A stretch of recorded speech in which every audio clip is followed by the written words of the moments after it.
tenemos temas y temas. Pero además está bueno porque tenemos mucho tema de nuestra vida diaria, más allá de lo técnico. Estábamos hace un ratito hablando de hipotecarios. Yo creo que el gobierno que resuelva el tema de hipotecarios es central para la Argentina. Y tenemos un déficit habitacional de 2 millones de familias con... Pero te diría lo siguiente, lo que ustedes con Lara charlando, que es el tema de las tasas, ¿no? Sí. Uno dice, bueno, vos decías, subió la tasa. ¿Vaso medio lleno o vaso medio vacío? Porque en realidad esas tasas suben porque hay una demanda impresionante, ¿no? O sea que la gente a una tasa del 4%, como vos decías, Lara, es mucho más conveniente comprar que alquilar. Tienes una demanda que te explota, los bancos no tienen fondos, aumentan la tasa, pero fíjate que ese aumento de la tasa después va a ser algo muy virtuoso, que le va a permitir a los depositantes pagarles, por ejemplo, un depósito en UVA más algo, ¿no? O sea, la gente en Argentina está... Viste que los bancos no suelen hacer eso, ¿no? Bueno, siempre te cobran más la tasa de la que te pagan lejos. No, pero ya hay bancos que te ofrecen un depósito, porque el problema del argentino es cómo yo ahorro en algo medianamente líquido, pero que la inflación no me lo mate. Entonces, ¿cuáles han sido los escapes del argentino? Ha sido el dólar y ha sido la propiedad inmobiliaria, ¿correcto? Las dos cosas que digo, bueno, en mi vida cotidiana es lo que me mantiene el poder adquisitivo. Pero para mucha gente sería más interesante ahorrar, por ejemplo, en un plazo fijo, que esté protegido de la inflación y encima te dé una tasa más alta. Entonces, un crédito hipotecario que paga una tasa más alta le va a permitir a los bancos ofrecer ese instrumento de ahorro a los individuos. Cuando los bancos ofrezcan ese instrumento de ahorro, entonces ahí es cuando en realidad el argentino va a dejar de ahorrar por fuera del sector financiero y va a llevar la plata al sector financiero. Eso lo ofrecían y muchos bancos directamente lo cancelaron. Claro, el plazo fijo UVA. Hoy tenés bancos que te ofrecen UVA más 3. Es un proceso, o sea, me parece que también hay que evitar, digamos, las cosas llevan un proceso de maduración hasta que las cosas... Entonces me parece que hay que dejarlas que operen, te doy esto. Ahora, después hay cosas como súper interesantes, que me parecía, Lara, me parece que está bueno que lo puedas investigar. Por ejemplo, uno de los temas que vos tenés cuando sacás un crédito hipotecario es que vos tenés que tener un cierto sueldo que en algún sentido tenga una relación con la cuota, ¿no? La cuota no puede ser más de 25 o 30% del sueldo, ¿no? ¿Qué pasa con una pareja joven que está arrancando, o un chico soltero, etc.? Entonces hay bancos, por ejemplo el Banco Ciudad, te deja que vos uses el sueldo de tus padres. Claro. Sí, después la cuota hay que pagarla igual. No, la cuota la tenés que pagar, pero digamos, de alguna manera es como que el padre en algún sentido garantiza que ese grupo familiar tiene los ingresos suficientes y le permite al joven que está entrando a la fuerza laboral acceder a su crédito hipotecario. Sí, igual la clave acá también es que el que puede ahorrar pueda dejar el dinero por más tiempo. Exacto. La forma que los bancos después se pueden fondear a largo plazo. Exacto. Bueno, pero eso va a ocurrir. O sea, yo repito, me parece que antes el argentino no tenía una manera de ahorrar en el sector financiero, porque tampoco el sector financiero tenía una manera de colocar el dinero de una manera que le rindiera con respecto a la inflación. Y creo que ahora se va a dar un círculo en el tiempo virtuoso, Antonio, donde va a crecer esta cartera de hipotecarios y de la mano de ese crecimiento va a venir el crecimiento de los depósitos. ¿Y esta securitización que piden los bancos la ves cerca? Sí, me parece que no hay restricciones, yo te diría, normativas, lo hemos estudiado muchísimo, o sea, me parece que eso también en algún momento el mercado lo va a empezar a desarrollar. Así que nada, me parece que eso también es una cosa importante. A nosotros mucho el presidente Javier Milei nos dice esto, que ellos dicen, mira, ustedes no miren el dólar, no miren el riesgo país, no miren las encuestas, nada. Nosotros tenemos ciertas ideas muy centrales. La idea central es bajemos el gasto público para poder bajar impuestos y generemos libertad económica para que el argentino pueda desarrollarse con libertad. Entonces, me parece que uno, tiene que concentrarse en lo estructural y confiar que lo otro va a ir desarrollándose. ¿No mirás el dólar? No miro el dólar. Además, viste que en los últimos, desde que el ministro de Economía, digamos, salió del cepo... No sé, ¿ustedes lo siguen todos los días? Porque es como que medio desapareció de las noticias. Nosotros seguimos por una cuestión de noticias. Pero viste que ha sido una cosa de una tranquilidad absoluta. Ahora, sé que no es tu área, pero ¿no les preocupa, por ejemplo, una demanda excesiva de dólares del turismo? Bueno, a mí me parece que una de las cosas muy virtuosas que tiene el sistema que han armado Javier con Toto Caputo es que es como que tiene algunos elementos estructurales muy sólidos. El primero con respecto a esto es que el dólar flota.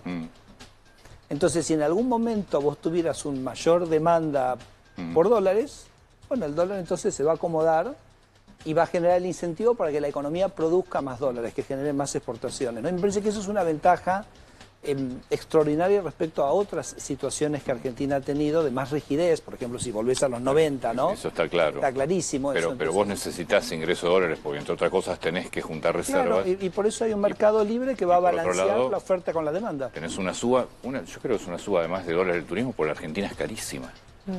Pues básicamente también tiene que ver con eso. Hay mucha gente que viaja porque la Argentina es carísima. Bueno, digamos, por eso te digo, el tipo de cambio va a ser uno el que surja del equilibrio, ¿no? Entonces ya no podemos hablar realmente, hay un tipo de cambio que está fuera de equilibrio, etcétera, porque hay un mercado que lo define. Sí. Es cierto, Antonio, que Argentina en algún sentido va a un boom de exportaciones, ¿no? Porque va a un boom de exportaciones porque, digamos, el boom de la minería y el boom de la energía ya están presentes, ¿no? Porque el de la energía ya es una realidad tangible, ¿no? Entonces, Argentina es un país que va a generar muchos dólares a partir del desarrollo de sectores, más el sector agropecuario, por supuesto, y los múltiples otros sectores que tiene Argentina, y bueno, y va a generar a partir de ahí una demanda, y ese mercado se va a ir balanceando. Lo importante, Antonio, es que el sistema tenga su válvula de acomodamiento, ¿no? Entonces, por ejemplo, en los 90 vos podés decir, bueno, era difícil esa válvula de acomodamiento porque el tipo era fijo y por ahí lo tenías que hacer con una deflación. Entonces me parece que este es un sistema que tiene muchas virtudes, en particular para acomodar este problema, si es que fuera eventualmente un problema para la economía. No me parece, perdón, una cosa que sí te quiero decir, no me parece que hay como esta cosa que yo lo veo mucho en los medios hace muchísimos años, que es como que el gasto en turismo es algo malo. Entonces digo, la gente compra cosas importadas, hay productores argentinos que venden al resto del mundo, podés comprar una pilcha, podés comprar un celular, podés comprar un viaje al exterior. Me parece que ese tema de decir hay rubros que los argentinos no debieran comprar y otros que sí, me parece que es una distorsión que tenemos que no sé de dónde surgió, porque en ningún otro país del mundo yo lo he visto. 14 años de gobierno. Bueno, creo que de 14 años de una situación fiscal siempre crónica, que siempre nos llevaba a la crisis, pero la crisis no es porque la gente viajaba en el exterior, era porque tenías un déficit fiscal y entonces eventualmente la situación era insostenible. Entonces, me parece que no confundamos, digamos, la consecuencia con la causa, ¿no? Claro, y hablando de esto en este contexto, pese a que vienen muy bien las exportaciones, ¿la acumulación de reservas te preocupa o crees que como hay superávit fiscal y superávit comercial, va a llegar? Repito, me parece que en un régimen de flotación y con bandas bastante amplias como tiene esto, este régimen es como menos relevante, ¿no? Estados Unidos no tiene reservas, Australia no tiene reservas. Vos me dirás, no somos Australia, no somos Estados Unidos, tal cual, perfecto. Por supuesto, pero te quiero decir, es un régimen de flotación estructuralmente, es un régimen que no necesita reservas. Así que no, yo creo que acá digamos, el ancla, digamos, la roca sobre la cual todo esto se sostiene es el superávit fiscal. Entonces, le hablabas unos minutos antes de entrar a Antonio, que en la macro vos tenés lo que entra y lo que sale, o sea, los inputs de la macro y los resultados. Entonces, si vos le inputeás lo mismo que es, digamos, lo que entra en un país desarrollado, que tenés superávit fiscal, que no tenés emisión monetaria espuria, bueno, el resultado va a ser el mismo que tenés ahí, que es una inflación bajísima y una economía macroeconómicamente ordenada. Así que en eso yo creo que el trabajo que ha hecho Luis Caputo y el presidente es extraordinario. Eso es de lo macro. En lo micro yo escucho mucha gente que no termina de percibir que le aumentan el consumo, las actividades. Claro. Bueno, a ver, yo creo que ahí se da como lo que yo llamo el nivel contra la tasa. El año pasado la economía creció 6%, es un crecimiento que Argentina venía de 15 años de estancamiento. Muy puntualizado en determinados sectores. Bueno, no tan puntualizado, pero sí, digamos, la construcción, por ejemplo, es un sector que viene un poco rezagada. Pero es cierto que venimos después de 15 años de caída. Entonces, la gente ve caída. Empezás a recuperarte porque seguramente ustedes lo han visto, el salario real se viene recomponiendo ya hace muchísimos meses. Pero claro, se viene recomponiendo después de una caída que fue de muchísimos años. Entonces yo a veces siento que la gente como que una vez que salió de la angustia del precipicio, ¿no? En el cual cuando Javier asumió la presidencia la situación era absolutamente crítica, con un riesgo, digamos, una situación verdaderamente catastrófica. La gente vivía esa sensación. 2023 fue un año, digamos, donde no sabías lo que te iba a pasar al día siguiente. Cuando esa sensación, digamos, de crisis o de crisis inminente desaparece, uno empieza como a tener un horizonte más grande, ¿no? Y entonces ahí uno vuelve a ver todo ese proceso de deterioro y entonces le cuesta, digamos, empieza a relacionarse, digamos, a quizás donde estábamos hace 10 o 15 años, ¿no? Pero me parece que por otro lado, Antonio, la gente entiende que esto es un proceso que es sólido, entiende que las mejoras son paulatinas mes a mes y me parece que por eso acompaña y apoya. Y nosotros lo que prometemos de nuestro lado es, repito, dar más libertad y ser muy estrictos con el gasto público para devolverle a la gente ese ordenamiento macro que la verdad sacó a 10 millones de argentinos de la pobreza el año pasado, así que vos me dirás, la gente no lo siente o no lo siente, pero bueno, hay 10 millones de argentinos que salieron de la pobreza. Estoy seguro que esa gente sí que lo siente y mucho. Sí. Ayer las 4 entidades del campo presentaron un documento bastante crítico con una reforma que se viene hablando que todavía no se hizo pública sobre el INTA, defendiendo el accionar del INTA como instituto que particularmente a los productores más chicos le provee de mucha investigación que ellos no podrían costear. Y hay mucha preocupación con un cambio en las reglas del INTA que termine, por ejemplo, sacando las regionales. ¿Qué van a hacer con el INTA? A ver, me parece el gobierno está en un proceso de reordenamiento integral del Estado. ¿Okay? Nosotros encontramos un Estado totalmente sobredimensionado. Seguramente ustedes han seguido los números, son más o menos ya casi 50.000 empleados públicos que ha caído la dotación desde una planta de 300.000, ¿correcto? O sea que es un número muy significativo, sin afectar mucho los servicios, o sea, no hay cosas que vos digas, se fue esta gente, este servicio se dejó de proveer, lo cual es una señal de que ha sido un cambio, yo te diría, inteligente, ha sido un cambio razonable, digamos, hemos identificado los bolsones donde había ñoquis, donde había gente que hacía cosas que verdaderamente no servían y las hemos ido desarmando. Eso nos ha generado un ahorro muy importante que a su vez nos ha permitido bajar impuestos. Entonces, ese es un proceso general de todas las áreas. Si vos mirás el INTA puntualmente, hay algunos números interesantes. El INTA tiene 6.000 personas, o sea, es una planta muy importante. En todo el país. En todo el país, sí. Pero sobre todo porque si vos te volvés, por ejemplo, al año 2003, la planta era 3.000. Te digo, si el INTA realmente es una organización que durante muchos años ha generado servicios para el campo, por lo menos vale hacerse la pregunta, ¿por qué si en el 2003 tenían 3.000 personas o 3.500 personas, por qué hoy necesitan más de 6.000 personas? Hablaba yo de los 3.000 vehículos. Y sobre todo también lo ponía en relación a... Yo hacía un cálculo que generó bastante controversia, que es, digamos, cuánto de las retenciones se lleva al INTA. Yo simplemente lo puse en una relación con las retenciones del maíz, digo, simplemente para ilustrar, ¿no? Como un ejemplo, porque vos sabés que el campo también tiene... 400.000 millones de claro, tiene 400.000 millones de presupuesto. En el presupuesto, se lo podés ver en el presupuesto, 400.000 millones. Pensá que las exportaciones de maíz son 6.000 millones, con una retención de 9, 12, ponerle el número que quieras, te das cuenta que más o menos un 50%, incluso más, de las retenciones del maíz son esos 400.000 millones que valen. Entonces digo, bueno, es interesante, es un número bastante importante. Y cuando vos hablás con algunos productores, por ejemplo, muchos productores, hay una otra sociedad, asociación del campo que se llama APRESID, que son los productores de siembra directa, que son en algún sentido... han sido muy instrumentales en el desarrollo de la siembra directa en Argentina, y ellos usan otro sistema que es el sistema chacras, donde ellos básicamente financian parte de la investigación y contratan, a veces contratan incluso gente del INTA, pero contratan a ingenieros agrónomos para generar una innovación porque el INTA no se las da. Entonces digo, me parece que tenemos que plantearnos eso, tenemos que plantearnos la estructura de gobernanza, pero nada, me parece que son preguntas que no van en contra de nadie, Antonio, es simplemente decir... Tiene sentido evaluar qué es lo que está haciendo el INTA y tratar de mejorarlo. O sea, me parece que eso se trata. Hay que plantearse lo que genera el INTA en investigaciones, cuánto produce también. Pero por supuesto, pero claro que sí. Nombraste un ajuste del Estado sin modificar las funciones o sin dañar funciones. En el tema de discapacidad hay muchísimas quejas sobre caída de prestaciones. No sé que es un área del Ministerio de Salud, pero no sé si te toca dentro de lo que es el... Sí, hemos estado porque yo creo que vos sabés perfectamente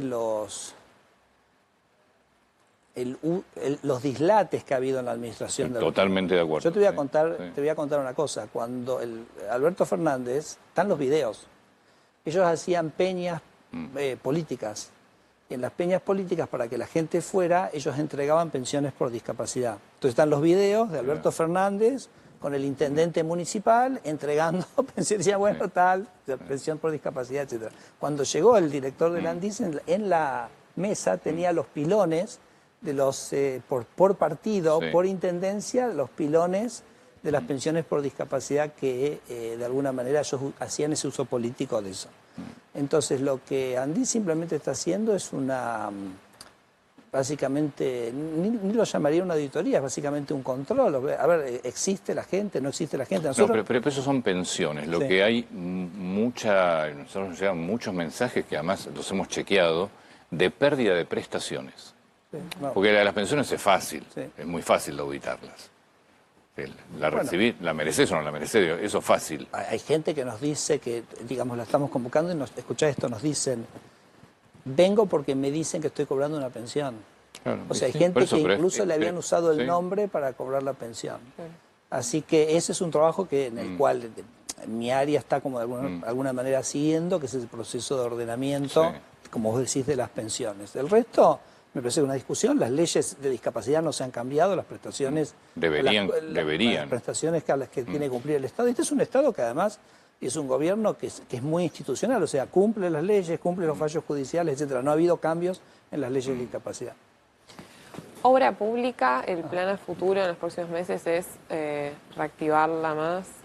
Bueno, el presidente ha dicho que no hay más obra pública nacional, ¿no?